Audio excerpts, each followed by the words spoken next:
Hey, welcome everyone to another episode of Analytical Fanboys. I am the Vacuuminator, and I'm joined, as always, by the notable and postable Boingo Rider. We are all but hollow shells waiting for our internet god and deity, Neil Cicierega. This is a fair assessment of the universe. Well, as you might have guessed, it's time for the long-awaited sequel to our episode on Neil Cicerega's masterpiece of a mashup album, Mouth Sounds. This is our look at Mouth Silence, as suggested by Chris on the list. And I'm very interested to talk about this one. You want to give a bit of background, or is that all we're going to need?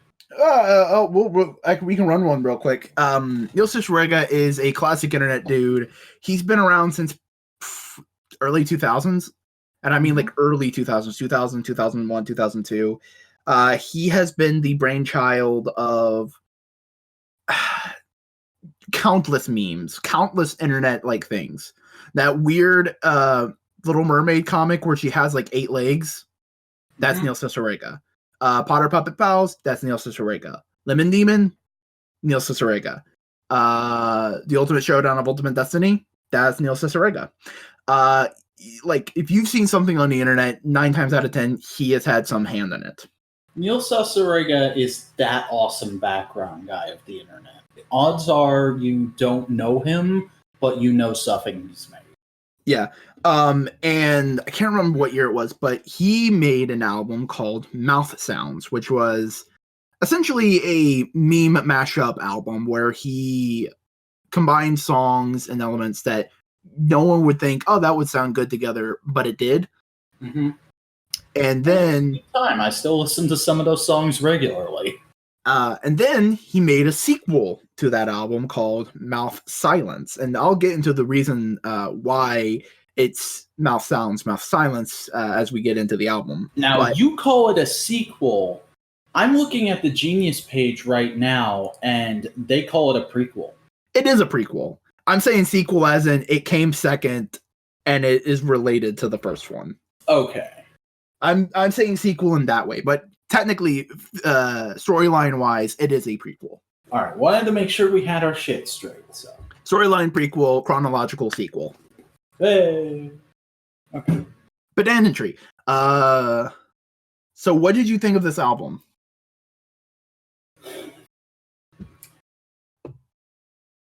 All right, so I'm going to open by saying something that has very negative connotations, but I want everybody to hang on for a second because I'm going somewhere. This did not live up to the hype.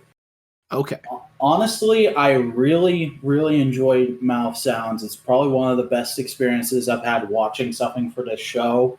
And so naturally, I really built this up in my head. I've been excited to get to it because we said we were just going to do this and Mouth Moods, the third album, on the show when they come up in the list. However, this just did not have as many tracks that got me really excited and into what it was doing as Mouth Sounds did. Mouth Sounds had a lot of really fun, really interesting sounds going on in it. This is just impressive. A lot of the songs on here are songs where I sit back and go, you are one hell of an editor, and I am really impressed with your skill and your technical know-how. And this is only the second album. And there's only there's 3 songs on this album that I really got into in a fun way. The rest, it was more so like, okay, yeah, that's pretty good. That's a good idea. All right. I see what you're doing there. Bravo. Yeah, okay, I can get it. This album didn't reach you on the emotional level, but it reached you on the mental level. Exactly. Where the first one reached you on both.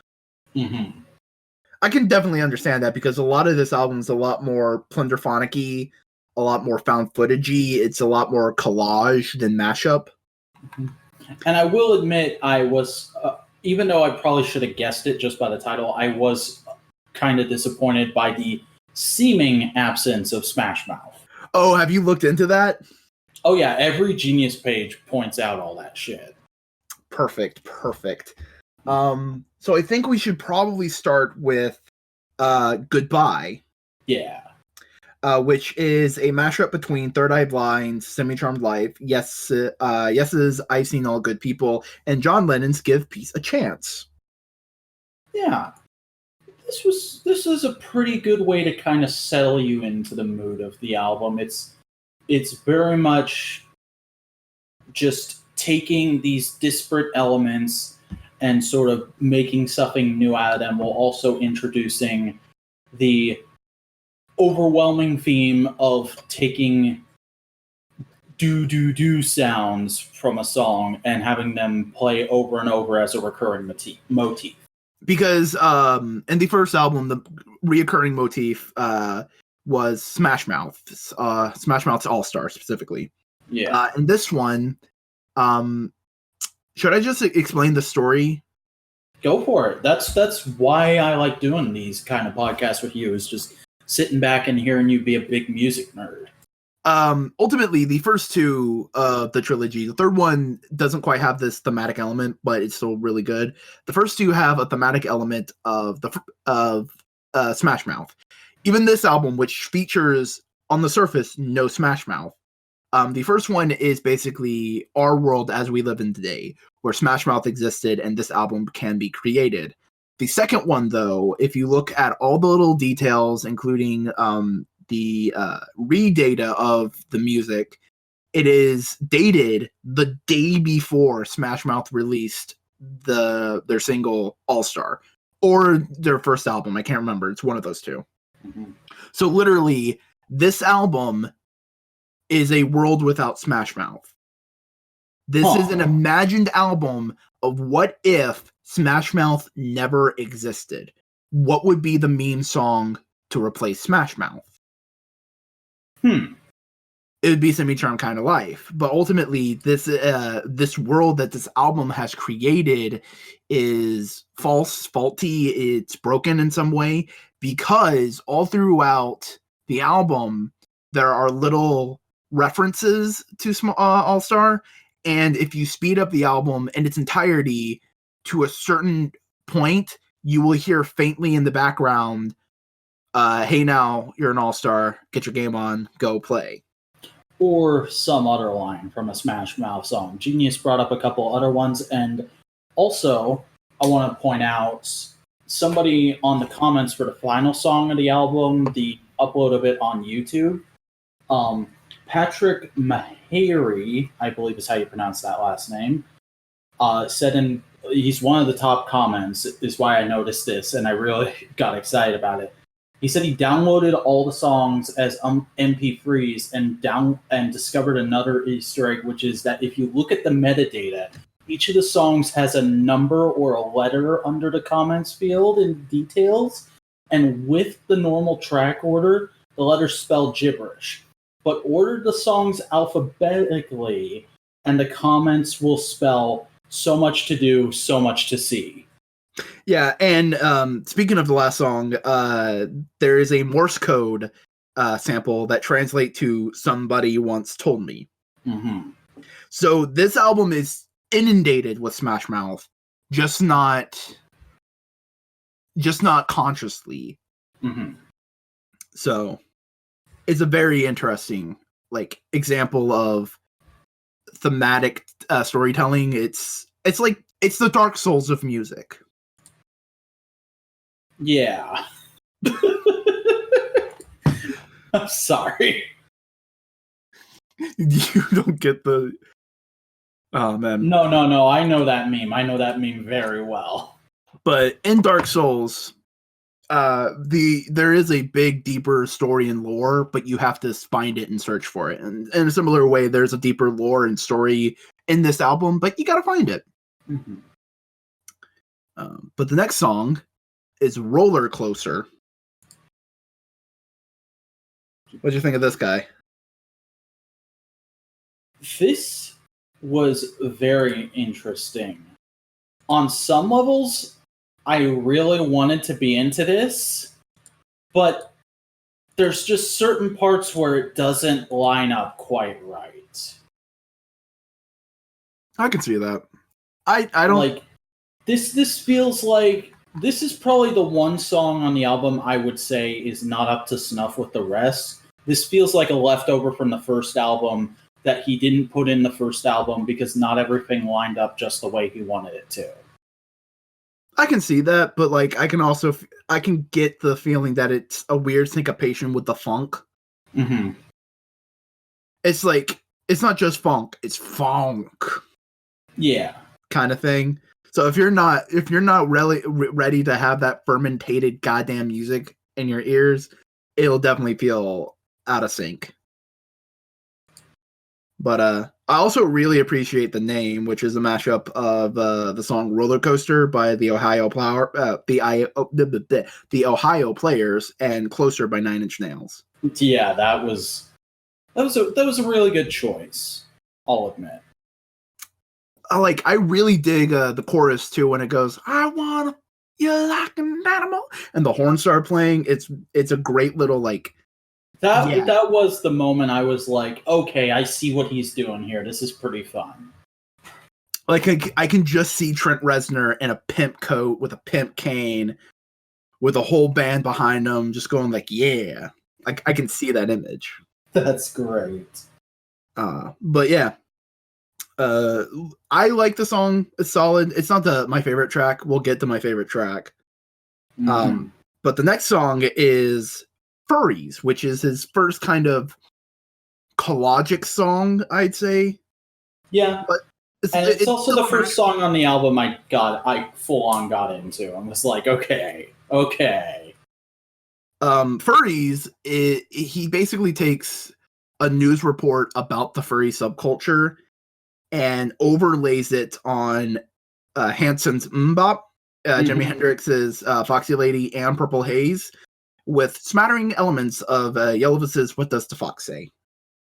And it's just so fucking good, bro.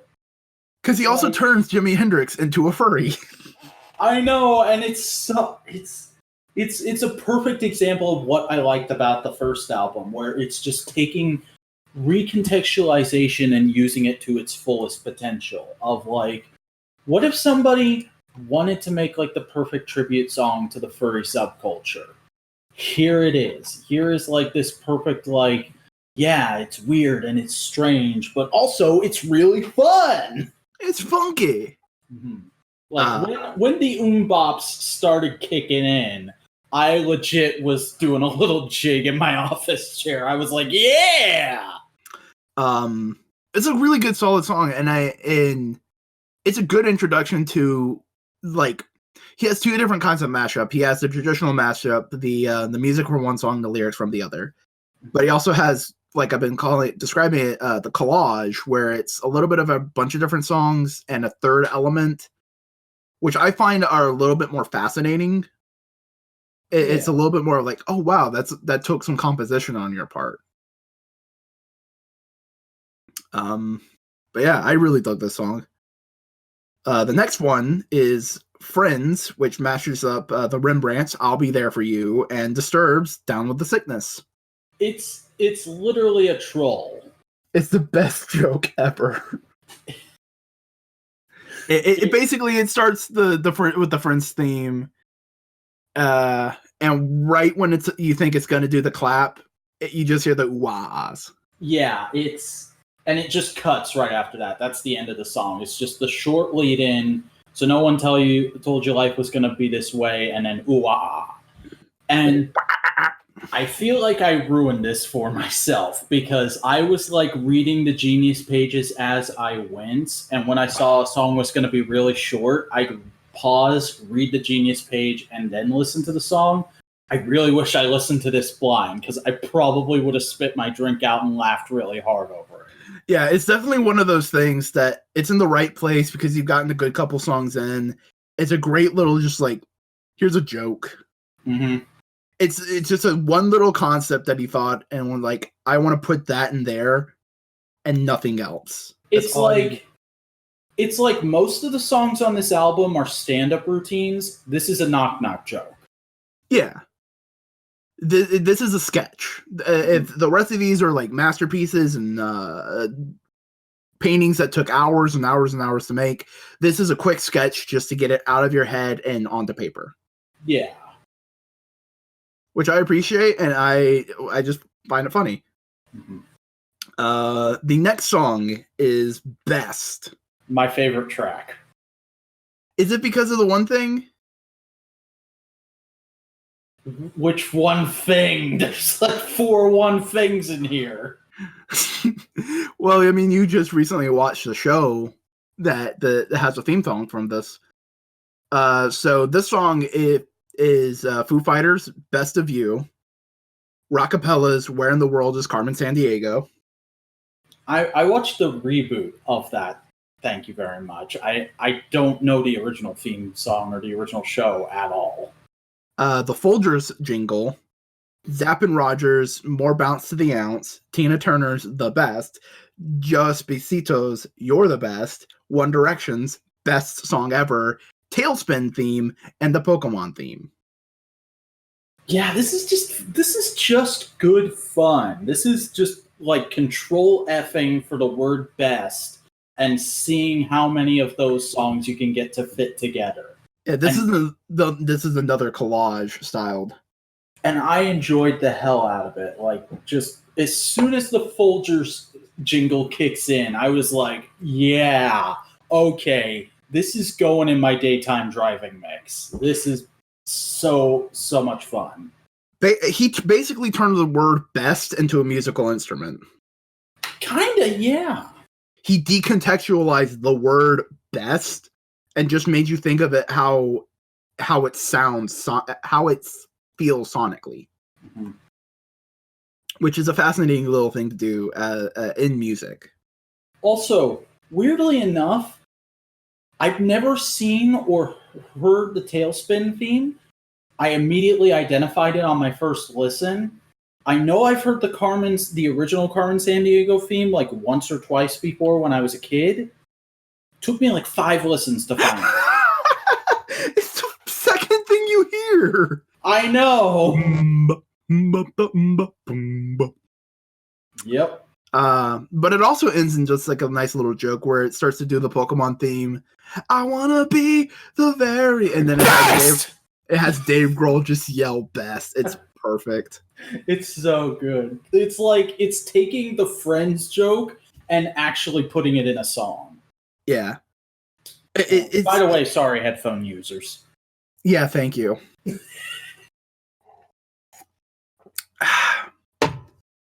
That was not the best.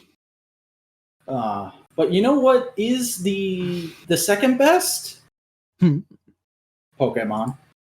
Pokemon, another Collagic song, basically featuring found audio from news reports about Pokemon and Herman Cain's 2011 speech to spending his presidential campaign. Mm-hmm. Backed by I Want You Back by the Jackson 5. And it's just a giant joke about how no adults in the early 90s, because I wasn't a kid then, so I don't know how it was with the culture then, but apparently no adults in the 90s could figure out how to pronounce the word Pokemon. Yeah. And that whole resolves in the bridge where he just repeats the word Pokemon over and over again, making you completely forget that it's a thing, and you just hear it, and it's just like, yeah, Pokemon. Also, I really love the way he tweaked the voice bit on Herman Cain's name when he's being introduced as an NBC correspondent. It's like, NBC News correspondent, Herman Cain. It's just a solid little track. It's a neat little concept. Mm-hmm. And again, another one that made it into my daytime driving playlist. It also just kind of reminds me of Furries. It felt like he had a couple concepts of what he wanted to do, and he worked those formulas into several different songs. It feels like Furries taken to the next level, whereas Furries was news reports and song, whereas Furries was like clips of people talking and song lyrics. This is just clips of people talking, and he made it work. Yeah, it's a solid. It's a neat little concept. I could genuinely see this being a montage on YouTube in the early 2010s. Yeah. The next one is Sexual Lion King. No. What? No. Did you not like this song? No. So Crocodile Chop. So Sexual Lion King. No. Come on. Fine, do your thing. It features Hans Zimmer, No. the Lion King score, Elton John's "Can You Feel the Love Tonight," Marvin Gaye's "Sexual Healing," and "The Circle of Life" from The Lion King. This is lion fucking music. That's all that's exactly what it is. Basically, it's the lyrics from "Can You Feel the Love Tonight," which was already lion fucking music, and put it to the most sensual love song ever, "Sexual Healing." And we open up with a just fucking destroying your heart all over again.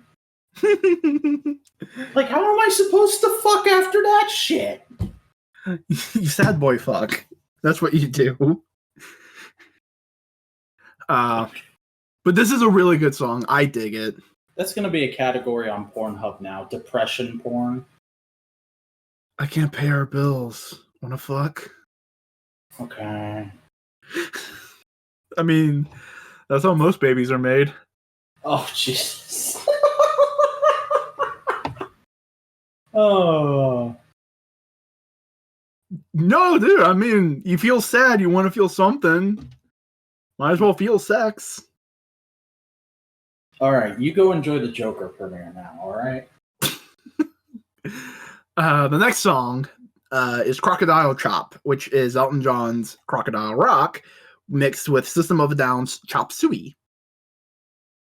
Yeah, I'm not a super big System of a Down fan. Like, most of their music just doesn't suit me, but it's really, like, this was another, like, nod and go, like, okay, that's impressive. This is him taking lyrics that genuinely should not go with upbeat music and making it sound super upbeat. And he also, like, excellently warps the Chop Suey lyrics in certain ways to match the melody of Crocodile Rock.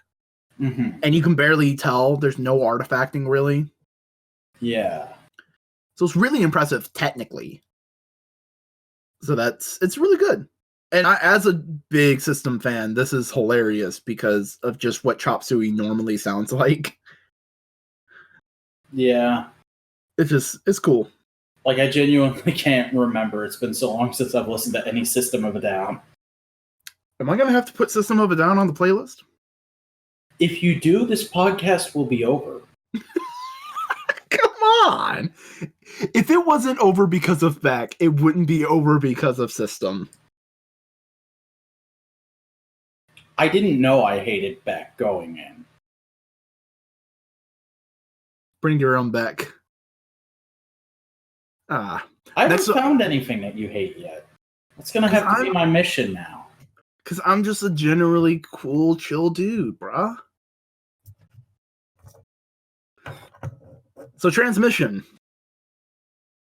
which is kind of it's not really a mashup. It's just a remix. It's a homage to Number Stations.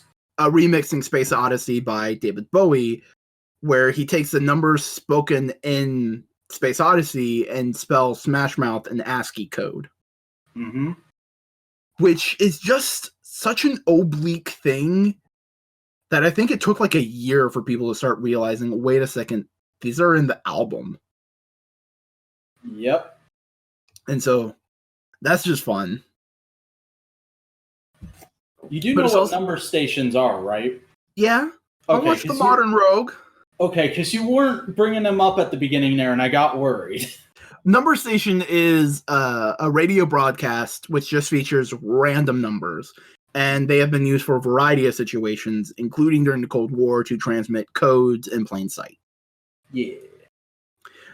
They're still in use today, though their purpose varies in certain regards. But yeah, that's what a number station is. They're mysterious, and people think they can figure out there's aliens, but they can't. Indeed. The next song, B-52's Love Shack, next to Bernard Herrmann's Psycho score. This was fantastic. I don't know if I'd ever put this in a playlist because I don't want to be surprised by it, but this was fantastic. I genuinely love this. This isn't music you want to pop up. This is listening music. This is something you set to the side and purposefully listen to. Yeah. This is something that, like, all day at work, you have a craving for a certain song, and then you go home, you get yourself a nice drink, you sit down at your computer, and you put on that song, and then you listen to it like 10 times in a row. Yeah, because it goes through the majority of the Psycho score, and Love Shack, the words are just placed on top of it, and it immediately makes you realize, wow, Love Shack is a creepy song. Yep, Love Shack is it's one step away from being the Rape Shack, basically. Yeah. Especially when it starts going into like the bridge or the chorus, I can't remember, and you hear the music cue from Psycho, and it's just like, oh dear God, someone is going to have an orgy over my dead body. But hey, they'll have fun. Yeah. I mean, come on, it's the Love Shack. Yeah. But it's a solid little bit. The next song is Oregon, or is it Oregon? No, it's You can do it, come on. Oregon Girls. Yep. Which is Kate Bush's Cloud Busting and Katy Perry's California Girls. And it really kind of like makes California Girls sound like a little twee indie song. Mm-hmm. And fun fact, this came about because oh God, what's Cloud Busting is Neil's actual favorite song. California Girls was his least favorite song at the time. He was just like, how can I get them to work together? That's impressive that it does work so well. Yeah. And full disclosure, I was kind of excited for this when I saw it in the track list because California Girls has always been a guilty pleasure of mine. Well, now you have a version of it that you don't have to feel as guilty about. Yeah. But it's a solid little track. It's good. It's solid. It really shows his mashup capability. Defo. The next one, I'm curious to hear what you think about it because it's Born to Cat, which is Bruce Springsteen's Born to Run mixed with Bent Fabric's Alley Cat. It is again another really impressive feat of editing because he's perfectly pitching Springsteen's voice to sound like a crooner, to sound like it perfectly belongs in this early 60s sort of loungy Rat Pack. Yeah. And it really brings to light the kind of stuff that Born to Run is actually trying to talk about, because that's the thing about pretty much all of Springsteen's music is it all has this kind of tragic, cynical message to it in the lyrics, but because the hook is always like a really nice, catchy phrase, and he's got some of the best backing tracks of all time, nobody ever realizes it, and they completely misinterpret and misuse the songs constantly. Like, Born in the USA, Born to Run, frickin' his newest song, Western Stars. Oof. I mean, hell, Born in the USA was infamously misused by Ronald Reagan as a campaign song. Mm-hmm. Which, if you know the lyrics to Born in the USA, it's a condemnation of the current American identity. Yeah. But this also is just really kind of also, like, interestingly informs you of a different timbre of Bruce Springsteen's voice. Like, you don't normally think of it in that way, but it really kind of showcases a different range that his vocal cords always had. But due to the rest of the music around him, it's harder to hear. But in this different context, you can hear how his voice reverberates within itself. Yeah. And this one's one of my favorites. What Is It? Which is Faith No More's Epic and War's Lowrider. I'm not super into this track. I'm pretty into it just because I really do love Faith No More's Epic. It's one of my favorite songs. So I've never heard that. I had never heard that song before this. So it was mostly me going, okay, this is a weird song I've not heard before, or he's done something to a song and I don't recognize it anymore, and it's being carried by Lowrider. All right. Yeah. Faith No More's Epic was kind of like the first big rap rock song. It really kind of took that. It was nu metal before nu metal turned to shit. But it's interesting because it just, again, I dig Epic, and it was fun to hear it in a different context. That's fair. The next song is It's which features Michael Palin saying It's, Bon Jovi, It's My Life, and John Philip Sosa's The Liberty Bell. I'm trying to remember this because I listened to the album and I don't remember this. This is genuinely not a top tier Neil track, but like close to that. Like, this is just a really interesting concept that I would have never thought of, because the Liberty Bell March, which is basically known now as the Monty Python theme, just works so incredibly well with It's My Life in this weird sort of surreal way.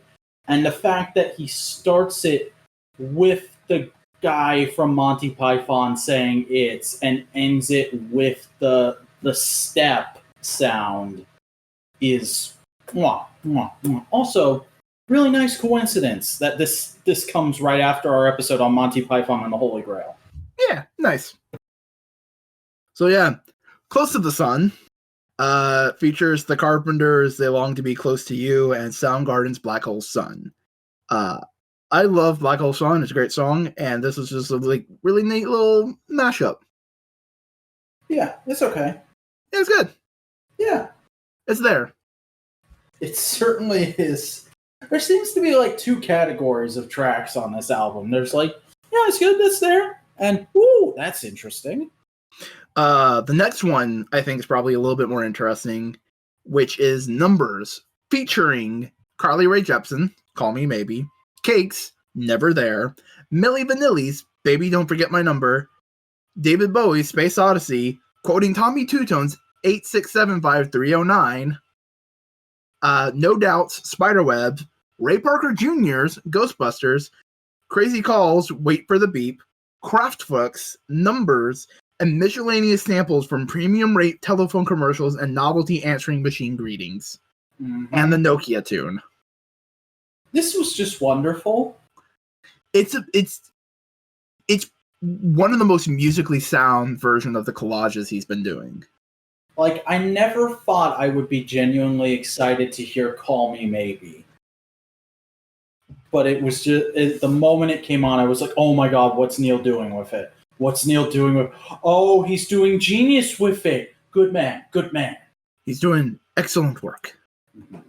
Like, this is, as much as I like Best and Pokemon, I think this is the Weird Al genius moment of this album. Like, I don't know if I talked about it on recording, but I've told you before that in my opinion, every Weird Al album has one song that is the genius moment of the whole album where you go, oh my god, he did it again. He made the greatest fucking song ever again.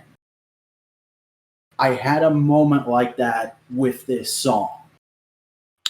Oh yeah, it is very excellent, very good, and it just all the different songs. You say that list and you go like, how the fuck does he work it? They just flow into each other excellently. Mm-hmm. Like, partially because a lot of them do relate to phone calling and all that kind of stuff, so he thematically linked them together.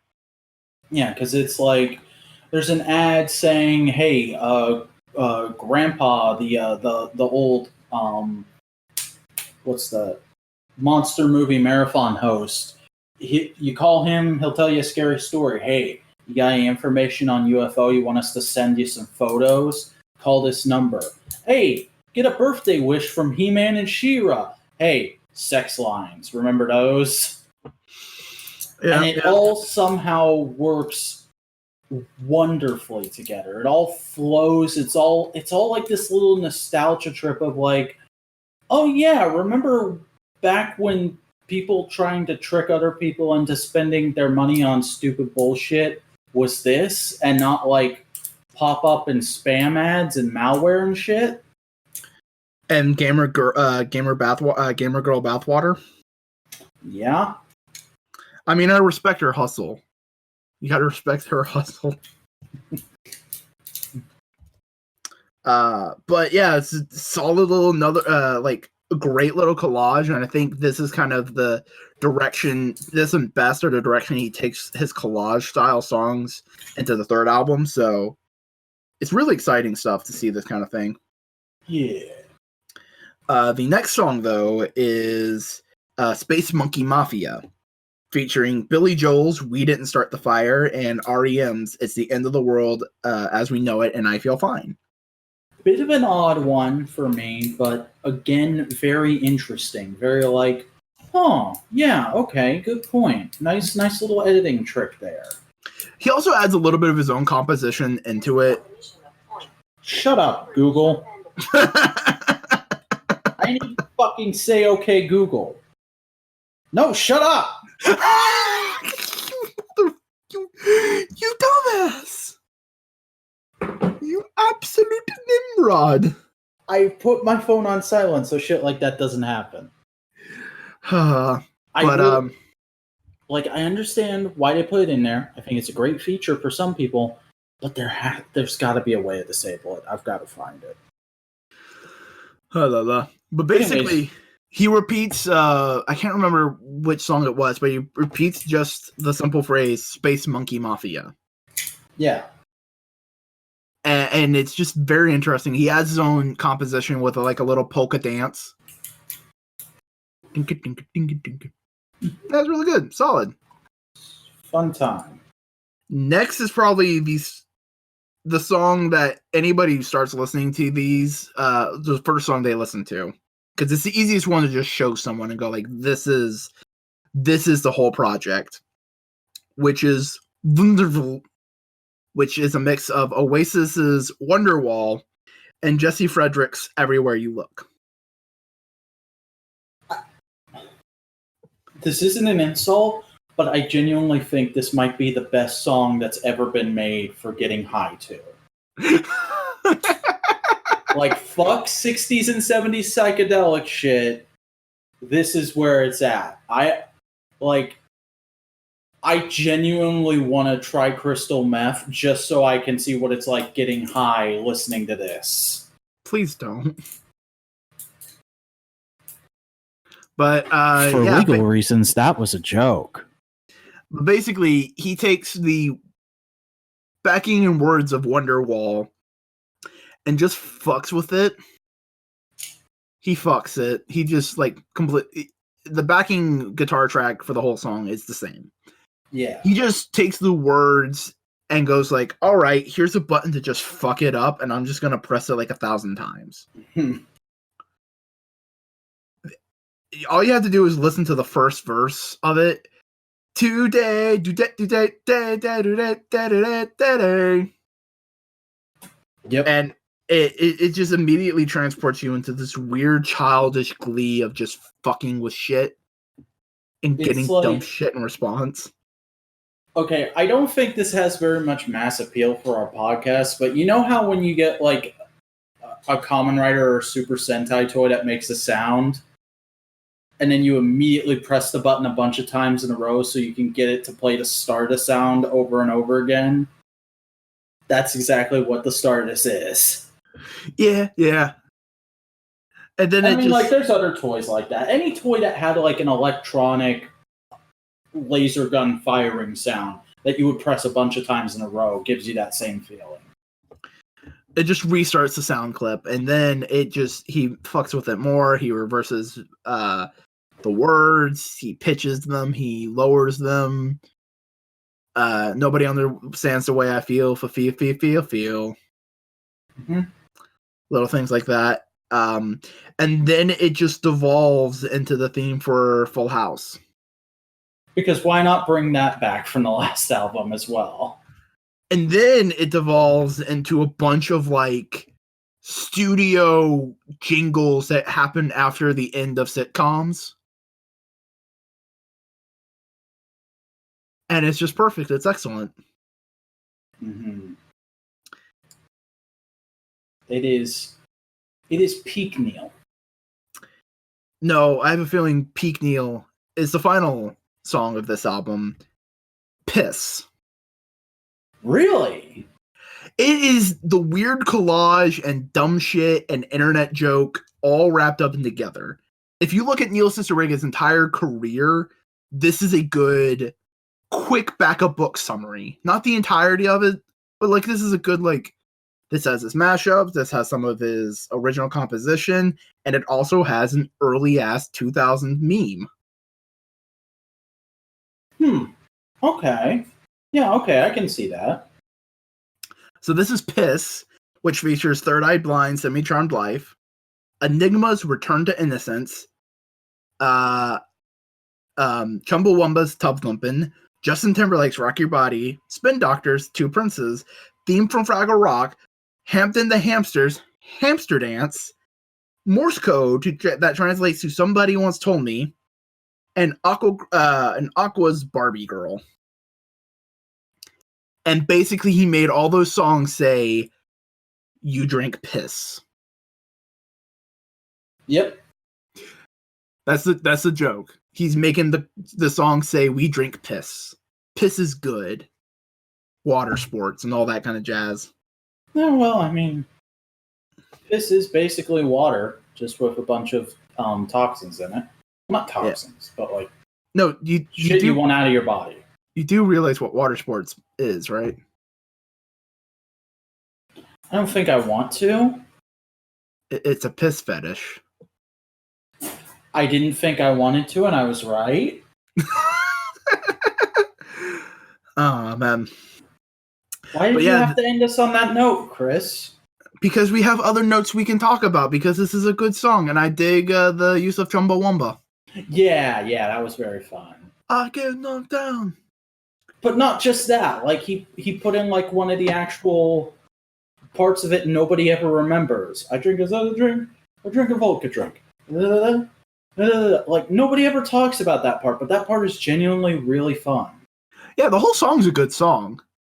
Mm-hmm. It's a good song from a weird band with a weird history. Shout out to Todd in the Shadows for revealing that to me. Yeah. But yeah, Hamster Dance, like, this is just a weird mish of things that you don't think would ever belong together, and they just do. It works. Yeah. So, Neil Cicierega, Mouth Silence. Are you ready for the third one? I'm more than ready for the third one. I really want to see what he's got up his sleeve for that. I don't want to overhype it, because this is definitely overhyping it. But the first time I listened to the third one, I was like, oh my god, yes, thank you. The whole album just a Weird Al genius moment? To me, it is. To me, it feels very much like that. And did you delete the thing we're reviewing right now so I can, or do I have to type in a brand new one in our list? I think I already did. Okay, so I'll just type a brand new one in. Okay. But. Put it at the bottom. I am. Just checking. You bastard. You bastich. All right, and while you're doing that, I guess I'll select the first page so that we can find out what our topic is for next week. Because I did some thinking, and I genuinely think we should do this part here instead of after what we've been up to this week. Because it makes sense. This is part of the lead and part of the transition. So, are you ready to find out what we'll be talking about?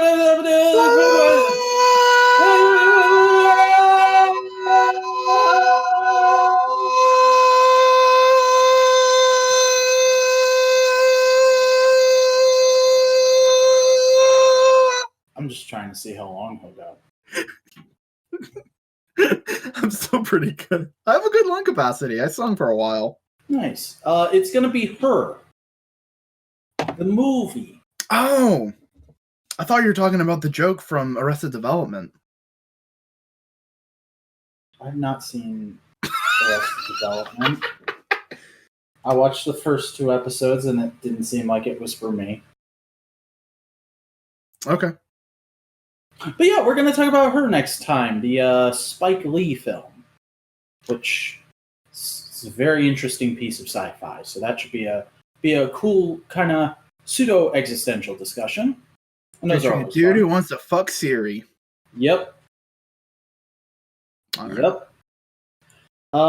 So, Chris, did you listen to stuff this week? Oh boy, did I. Oh, okay, good. You're going to make up for me then. Okay, quick run through, because we figured out a new format for people who didn't listen to the last episode. We're going to run through everything we did, and then the other person kind of picks and chooses what we talk about, and we have a brief conversation about the totality of it. It's like when your friend says, hey, I'm looking to get rid of some toys. Do you want any of these? Sends you a photo, and you go, that one. Yeah. So, what I listened to Wu-Tang Clan, Triumph, A Tribe Called Quest, Can I Kick It, Wu-Tang, Cream, Fever 333, Animal, Outcast, Miss Jackson, I Fight Dragons, Punch Drunk Destiny, Clipping, Nothing Is Safe, Clipping, Inside Out, Clipping, Wriggle. So I take it this was a big week for clipping. Oh, fuck yeah. Did you clip your lawn? Did you clip your hair? Did you do that? No. Come on, self-care is very important. I didn't need to this week. I was good. Clipping is a hip-hop trio featuring 2 noise ambient artists and a rapper, which if you know Hamilton, you know him as Thomas Jefferson. Oh. He's the guy who played Thomas Jefferson on the first Broadway run of Hamilton, but this is one of his big music projects. Essentially, it's traditional rap over weird industrial music. Oh. And it's so good. Okay, I'll take your word for it. In fact, no, that's not what I want. I don't want to know about I don't want to know about that new I Fight Dragons song because I'm planning to listen to it. But tell me about the Wu-Tang stuff, because Wu-Tang is one of those bands I've always been curious, or groups. I don't know what they're technically classified as. I've always been curious about them, but I've never actually looked into them. First thing, I sent you the song "Wriggle" by Clipping, which has been my favorite so far. Okay.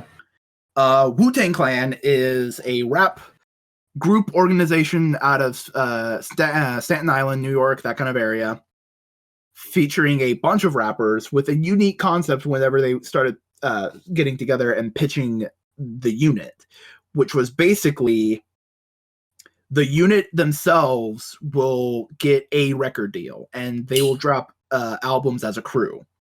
But then each individual member also was able to secure their own record deals, and thus A, spread the crew around, and B, get as much out of the name recognition that they have built up for themselves as possible. Like that was the business plan, which is fascinating to me. That's pretty cool. That's kind of similar to what we're doing. Yeah.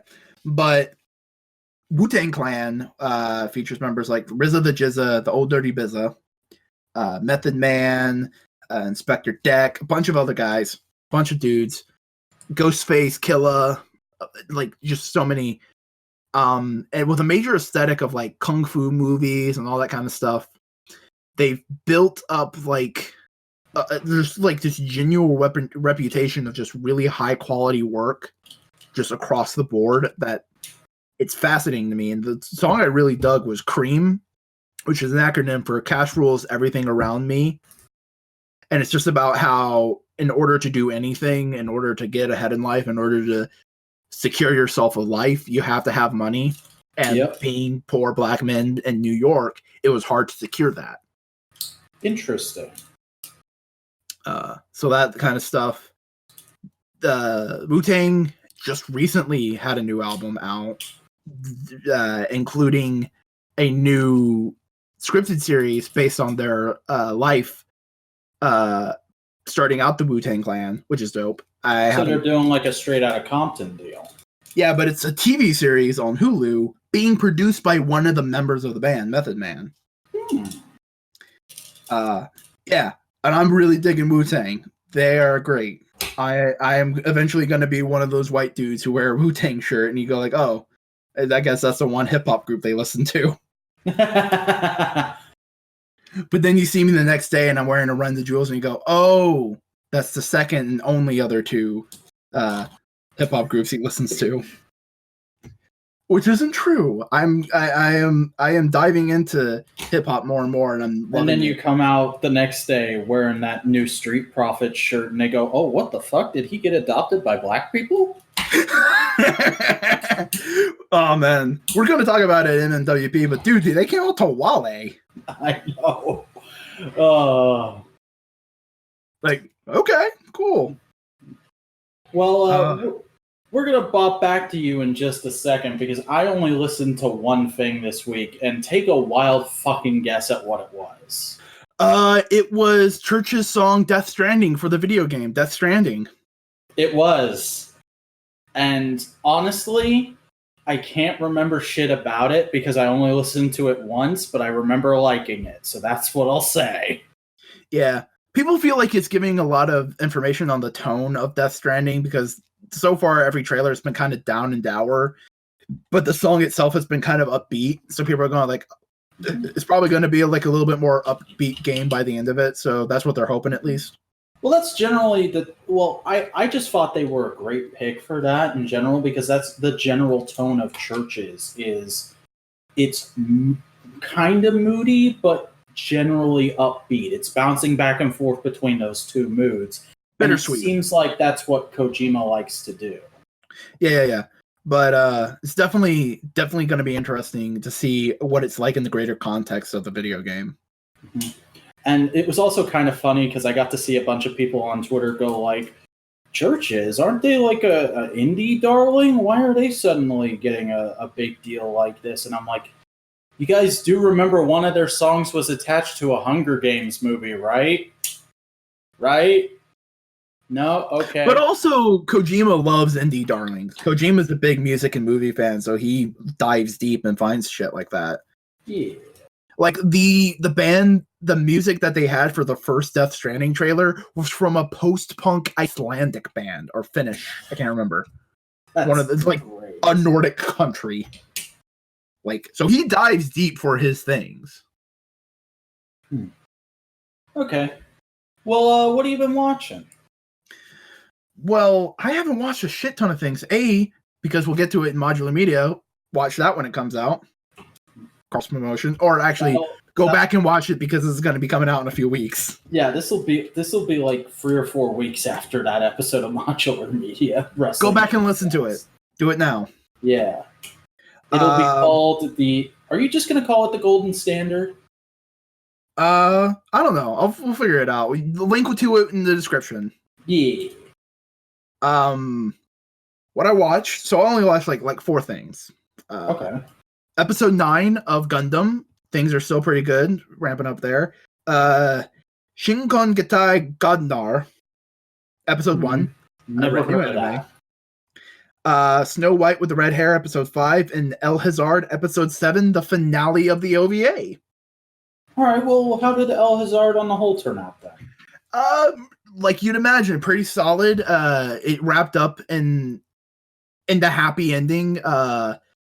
Basically, what goes on is the robot chick goes, all right, I'm the only one who can survive going through this weird thing because of time manipulation bullshit that happened in the beginning of the series, and everybody's sad because she just found her humanity and she's using it to protect other people, which is sweet, that's dope. So as she's going down to sacrifice herself, the dude goes, all right, fucking, we have a mind link right now, I don't want you to go in there fucking sad and depressed. So he imagined his life in high school, but she's right there beside him.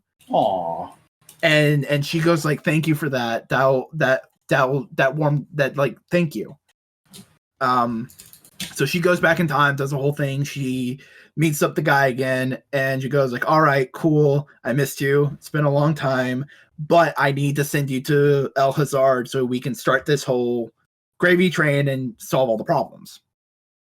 So she does, and she's really, really sad, but she realizes, I'm in the school where the mind implant is. So she starts walking around, reminiscing on the fake memories, but also going like, so this is what it's really like. It's really kind of cute and really kind of sweet and somber because she's kind of dying.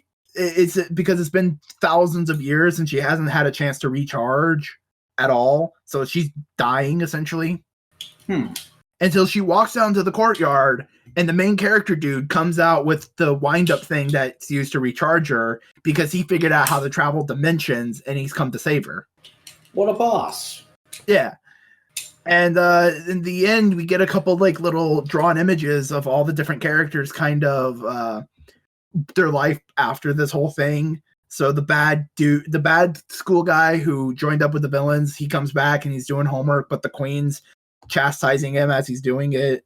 All these different kinds of things. The one girl who's decided to marry the teacher, you see them hanging out together, hiking up a mountain. And then the final one you see is the robot girl and the main character dude, and they're out on a date, and it's really cute and sweet. Hey. So yeah. And you get a lesson to not fuck with technology you don't understand because it can fuck shit up. Very clean. Sounds like it turned out into a nice little series. Yeah, it's not gonna blow your mind. It's not like a Berserk, it's not like an Akira, it's not anything like that. But it's a good, solid, like, yeah, this is good. This is popcorn. It's a good B. It's a good B show. Nice. All right. Well, I didn't watch a whole ton of stuff myself because I've been pretty much consumed by my Breaking Bad rewatch, which is continuing swiftly. I am now into season 4. Got about, I'd say like 3 or 4 episodes into it right now. I'm not exactly sure, but I am well on track to being ready for the premiere of El Camino, which is a week from tomorrow as of this recording. Has he done the pizza thing yet? Oh yeah, we're well past pizza thing. I've never seen Breaking Bad, and the only things I know is he says, "I'm you're goddamn right." The one dude lays on money, and the pizza thing. So you know the memes. Yes. I also know he drove like an Aztec. Yeah. That's it. Oh, you should check it out sometime. I didn't. Like, I'll admit, it's a bit of a rough watch, emotionally, but it's worth it. But anything else you want to mention? Yes. Transformers Cyberverse Season 2, Episode 4. Not as good as the last couple, because it's mainly focused on not Lugnut, but Clobber, who is basically Lugnut, but a girl and renamed because she's not super loyal to Megatron. She's just some useless goon, and that's kind of the joke throughout the episode. And also Breakdown, who is nothing like Breakdown. I meant, oh god, what's his name? The bounty hunter from Animated. Oh, yeah, I know who you're talking about from Animated. Yeah, that guy. And the brief cameo in, like, the Michael Bay films. Yeah, the actual best Michael Bay villain. And it's those two, but they're nothing. It's the two animated characters, but they're nothing like their animated characters. So much so that Hasbro actually told the show that character can't be it's called the same name as the animated character. You got to change it to a new character. And it's like, why didn't you go ahead and do that with the other one? Because, like, I like Lugnut and all, but bounty hunter guy whose name I can't remember and I feel like an ass about, I feel like he's a more well-established character because he was the main villain in one of the movies. Why are you letting him be not flanderized, but, like, misused in this way? Because the basic plot of the episode is Megatron goes, all right, Starscream's dead. I killed him. We Twitch streamed his funeral, and I pretended to be really sad about it, so the humans would think I'd have a heart, and that I'm not just completely evil, and that the military should be supporting Optimus Prime. Any one of you bozos want to be my new second in command? Everybody raises their hand. All right, well, here's how we're going to decide. Next person to bring me a dead Autobot is the new second in command. And so then, instead of actually looking, Slipstream goes, okay, I'm in charge of the Seekers. I'm going to take the Seekers and just attack the Autobots, and we're going to bring back a corpse. But then Soundwave and Shockwave are, like, bickering, and so they have Clobber and the other guy go on separate plans to sabotage each other's shit. And then while they're doing that, Hot Rod just randomly gets ground bridged into Decepticon territory by Cheetor because he was chasing Cheetor at the end of the last episode. And then they catch Hot Rod and they bring him to Megatron and they're like, hey, look who this is. And the whole time Hot Rod's asking, like, hey, anybody seen a Moon Cheetah around here? And then Megatron gets Optimus up on the view screen and goes, I got an Autobot here. You wanna come surrender? And then Hot Rod just escapes because he just can. And then Optimus is like, I guess these negotiations are over, and that's the episode. It seems like a setup episode. Yeah. It's like a very okay piece of filler that's annoying to me as a fan because I'm like, why are you doing this to these two characters? They shouldn't be acting this way. Oh, hey, a cameo from Bludgeon. Apparently Bludgeon is a main Decepticon in this series. That's cool. Yeah. Give me some Skelly Boy Samurai. Yeah. Kamen Rider 01, episode 5. Very, very good little filler episode about a guy who's using a bunch of human gears as essentially slaves to draw and create his manga for him while he just sits back and rakes in the cash, and he needs to learn, hey, don't abuse people like that. And then Carmen Sandiego Season 2 dropped on Netflix, so I watched the first 5 episodes, and I'm not as into it as I was the first season. It's still very good, but it's honestly just not grabbing me, so I don't think I'm going to finish it anytime soon. And honestly, I'm at this point, just because it's another expense I have, and I can pretty much get a hold of anything that's on Netflix that I want to watch through other sources. The secret ingredient is crime. I'm pretty much thinking after El Camino drops and I watch it once or twice, I'm just going to cancel my Netflix subscription. So I'll get back to Carmen Sandiego when I get back to it. Yeah, that's understandable. But yeah, that's everything I watched this week. Did you read anything? Yeah! I read some comics. Oh, comics! I love comics!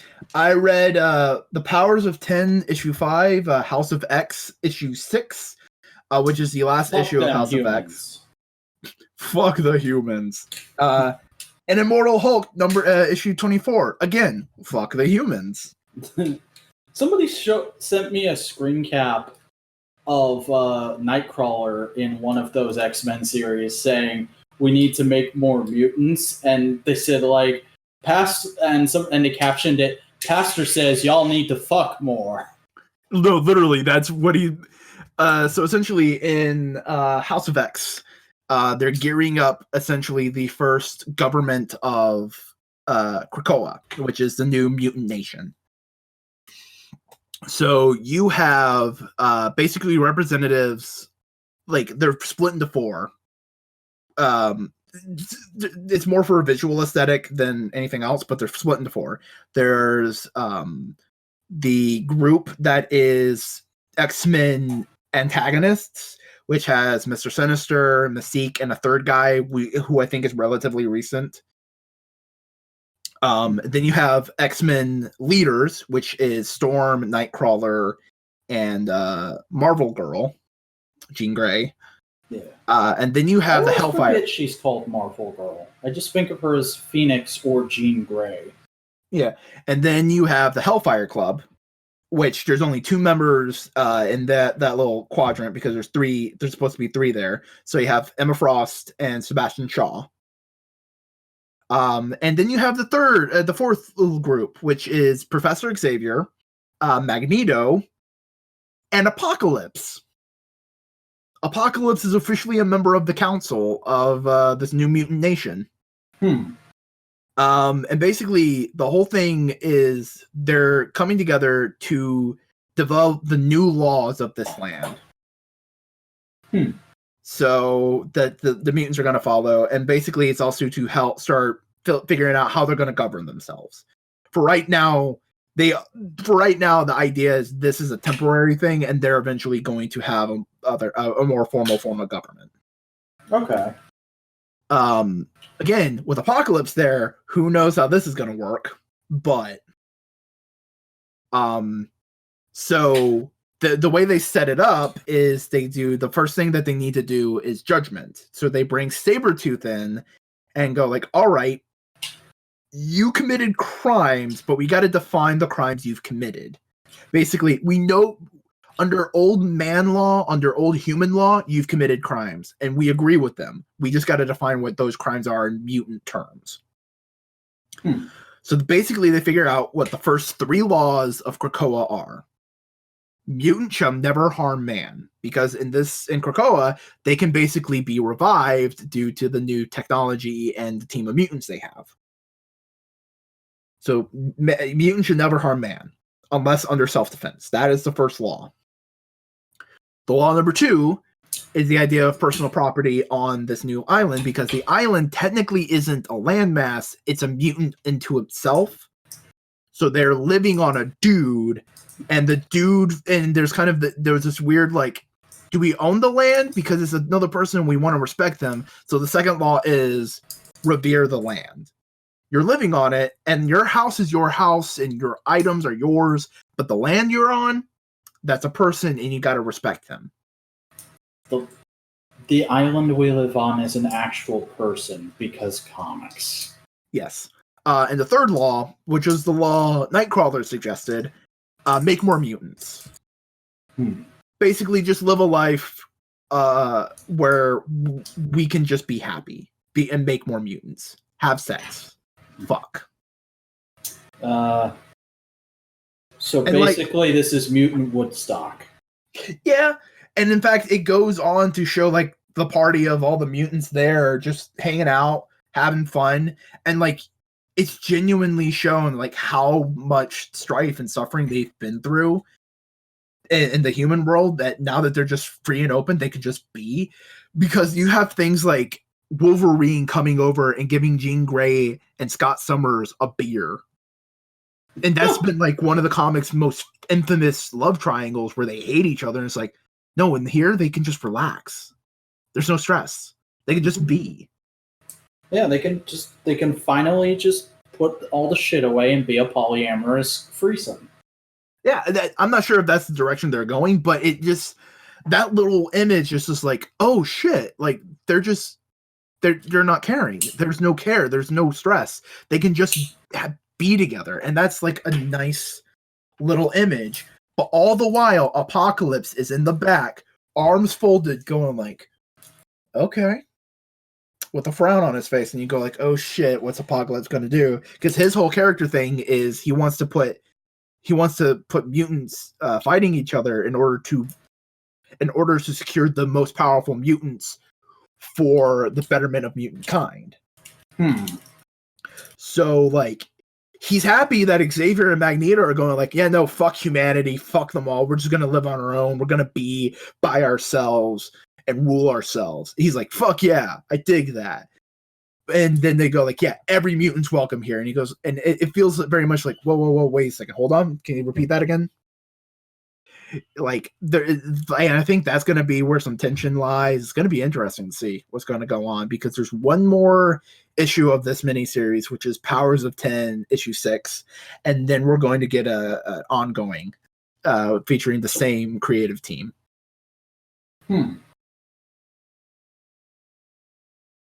So X-Men indeed. So I also read comics. I read a trade called Green Lantern Secret Origin. I've wanted to get into the Jeff Johns Green Lantern stuff for a very long time, but it's always just been slightly out of reach. And like, genuinely, it was one of those things that first interested me in reading modern comics. So it was nice to finally get into some of that and discover that I actually really like it. Like, next to like Supergirl and Spider-Man, which I have always considered to be like the two greatest origin stories of all time, I think this specific version of the Green Lantern origin, the Hal Jordan origin, might be one of my new favorite origins. That's dope. It was a really impressive story, and I found myself just kind of scratching my head and going, why didn't they just do this as the Ryan Reynolds movie? This is really good. I mean, there's a lot of stuff they lifted from this for that movie, but it's like, this is just a movie on a page. It's 8 issues, 8 or 7 or 8, that works really good as a movie origin plot, and I enjoyed the hell out of it. First time in a long time a comic's gotten me a little teary-eyed. And then I read some singles. Legends of the DC Universe, Crisis on Infinite Earths #1.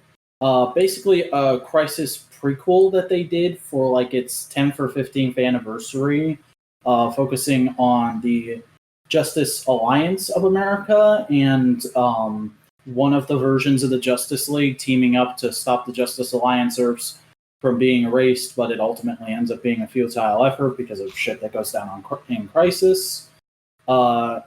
Justice League of America #48. Didn't really intend to read this, just picked it up because it has Supergirl on the cover, so I needed it for the collection. And it turned out to be a bit confusing because it's right at the end of like a 5-part multi-book story. So not much to say on that. And then I read Marvel Premiere #48 because I've kind of decided that on the side for comics, I'm going to try and collect Ant-Man stuff and Wasp stuff, just general Marvel size-changing stuff. And I grabbed this, not realizing that it was the second part of Scott Lang's origin story. Good job. You're always getting the second parts of like comics. Yeah. And I guarantee you that first part is like $80, but still, this was nice to finally read some of that. And like, you don't this is one of those times where like in an old comic they actually use the narration boxes really well, and it's not just telling you what you're seeing on the page, but like you get a good idea of what happened in the last issue. So you don't feel like, oh god, I'm completely lost, I don't know what's going on. It's like you're able to infer and you're told everything you need to know to enjoy this. Nice. Yeah. And then I read one regular book. It's quite the regular book. It's Them There Games Where People Are Hungry. Oh. Yeah, I started reading those because I don't know. It's always kind of been on the back burner of like, yeah, I'd like to read that series at some point because it was a big deal. My sister was really into those when the movies came out, and I just finally got around to it. Just decided like, yeah, okay, let's do it, and it's pretty good. It's not exactly the best thing ever, but still pretty enjoyable. It's good. It is very much a good popcorn novel, and I'm expecting nothing more than that from the other two. Nice. You play with anything this week? Have you heard of Gundam? I have. Many times. I got a wood paints game. I saw. It's nice. That's... Oof. But I actually have been playing another game. Oh my god! Castlevania Dawn of Sorrow. How is that? What is that? Tell me about that. Okay, Castlevania, you know of the Castlevania series. It's the classic spook 'em up from the NES era all the way till Konami killed it.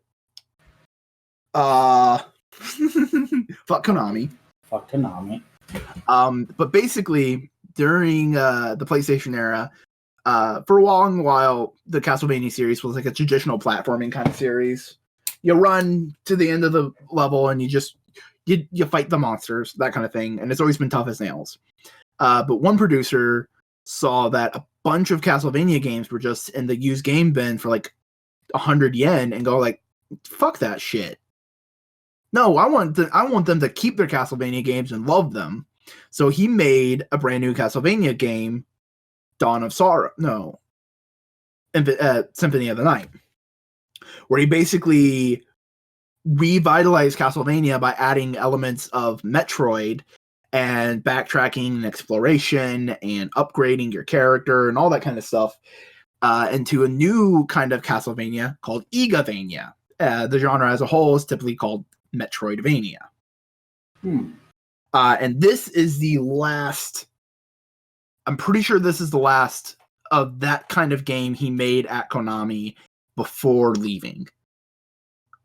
Because he did that, and then he was doing a couple other games, and he was like, you know what, fuck this shit, and left. And it is good fun. I've only gone up against like 2 bosses so far, so I'm not that far in the game. But it's really fun. It's tough as nails too, because I had to like grind a little bit and increase my level before fighting like one of the bosses, and still I had to stop and just give myself a potion a couple times. And there's a cool little game mechanic where basically every once in a while, if you beat an enemy, you get their special power, so you can throw bones and axes and do all that kind of stuff that the enemies do. So yeah, Castlevania, pretty good. All right. I haven't been playing any video games, but today I did go up to the local toy shop because I had a big culling. I had a big my shelves look really mushy. Everything's just kind of blending together. Let's get rid of all the ones that I'm not too bothered with moment. And also see if they've got any Unicron Trilogy stuff in, because I've been wanting to really get to work on my Unicron Trilogy collection. Turns out, literally the day before I went up, some guy came in and just sold his entire Unicron Trilogy collection. Nice. And it was all in really good condition. So I bought 4 things, I bought 8 things. 4 of which were Transformers I had when I was a kid, 3 of which were Transformers I wanted when I was a kid, and then 1 of which was a really rare Justice League Unlimited figure that I had to go ahead and grab because I've been wanting to start collecting that line as well. And I'm just going to quickly run down the figures I got that I had when I was a kid, because I haven't had a chance to get into the other ones yet. So I got Armada Hotshot, our good old dorky boy. With the funky shoulders. Yep. The best fucking over-the-shoulder cannon in the universe. And goggles. Don't forget the goggles. And probably my favorite unit, Minicon. I absolutely love Jolt. Like, I was so enamored with Jolt as a kid. So it was almost like getting Hotshot. I was almost like more excited for Jolt. Like, oh, it's Hotshot. Jolt, hey! So that was really nice. And I was also surprised, like, I don't think this guy's touched this Hotshot in years because his joints were incredibly stiff the first time I transformed him. Like, it was like messing with a G1 figure. I got Armada Blur, who was especially nice to be reunited with because the one and only time I went to a BotCon, I got in Armada Blur. And I eventually ended up having to sell him because A, bills, and B, I was in a mind frame where I was like, I kind of want to collect Generations, and I'd kind of rather have a figure of Goofy G1 Blur than cool anime quiff Unicron Trilogy Blur. And not until recently have I been kind of regretting that, because it's not the best figure ever, but it's got some really cool tricks up its sleeve. I really dig the super unique futuristic alt mode and the goofy gimmick with the Minicon where it plugs in like a Cyber Planet key and then he has a flight mode. And just like the head sculpt is a really interesting choice, in my opinion. So yeah, nice to have him again. And then I got 2 Energon figures that I had when I was a kid. Scorponok,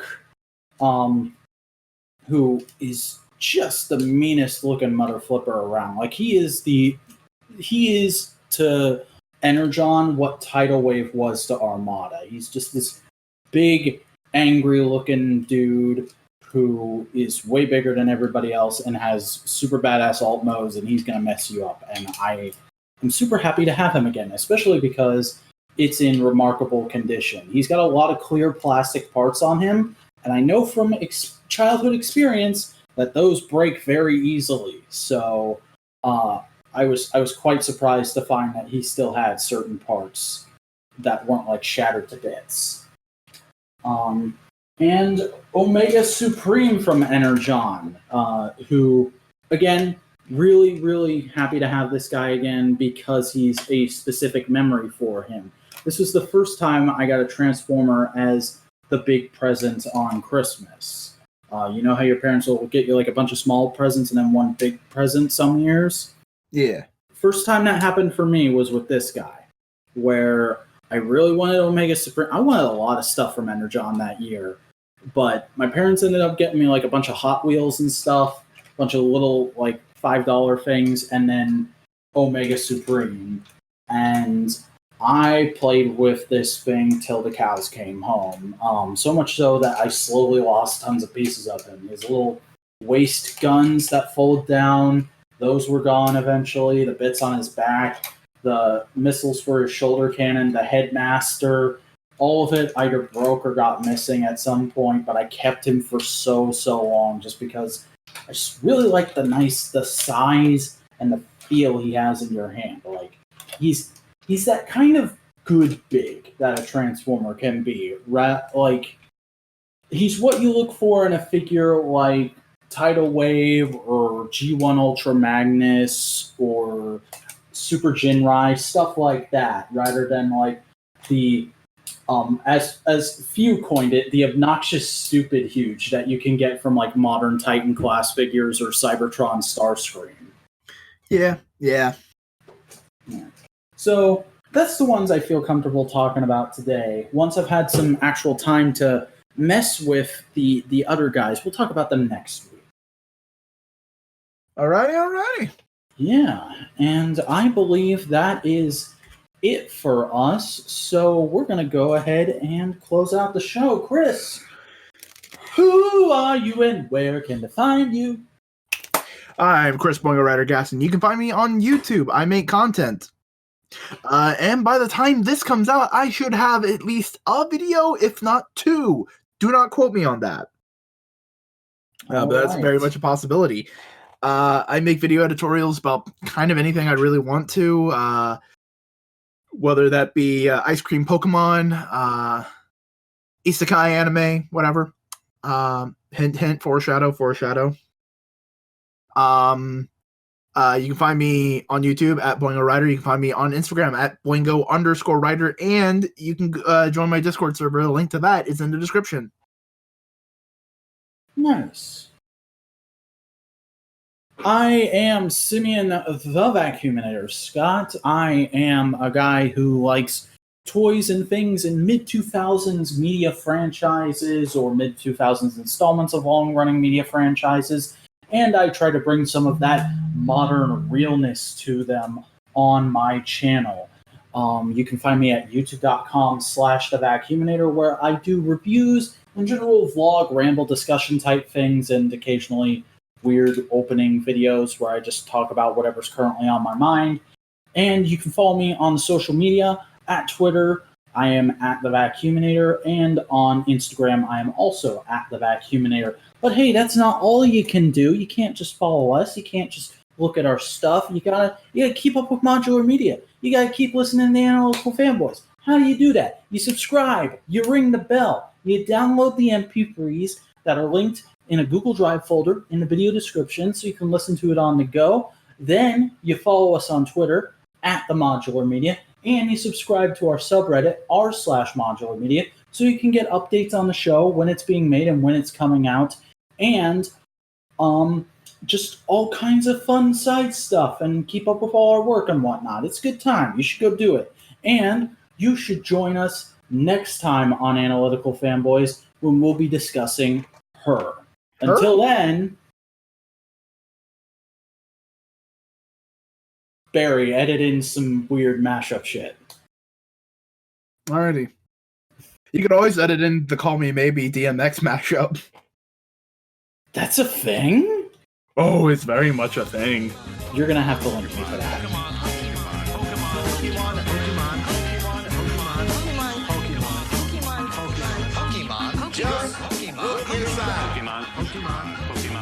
And you will find the Pokemon.